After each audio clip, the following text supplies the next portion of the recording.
কি হলো কি হলো? খেতে দাও খেতে দাও, খিদে পেয়েছে খুব। খেতে দাও তাড়াতাড়ি। কি রান্না আছে? আর মাছ। এটা কি আলু দিয়ে কি ভাজা? এটা কি ওই ওই যে শশার মতনই, সেই নুনুইয়া না কি বলে? আরে কি না কি এটা? ও আর কি বাঁধাকপি কি শুধু না মাছের মাথা দিয়ে? আর কি কি ডাল, বাসি ডাল? হ্যাঁ এই ডান। এই তো এখন সব ভাজাগুলো দিয়ে দেবো। আচ্ছা নাও চলো, খিদে পেয়েছে, তাড়াতাড়ি দাও। পাকা আম মারছো?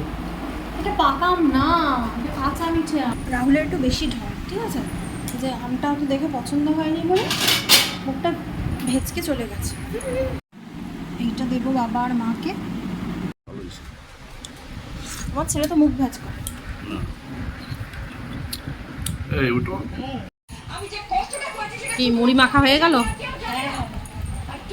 আজকে সন্ধ্যের টিফিন মুড়ি মাখা। মুড়ি মাখা এই যে বৌমা করে নিয়ে আসলো, এই যে শ্বশুর বসে খাবে। তাহলে নাও সন্ধ্যের টিফিন স্টার্ট করা হোক। বিস্কুটটা নিয়ে আসি।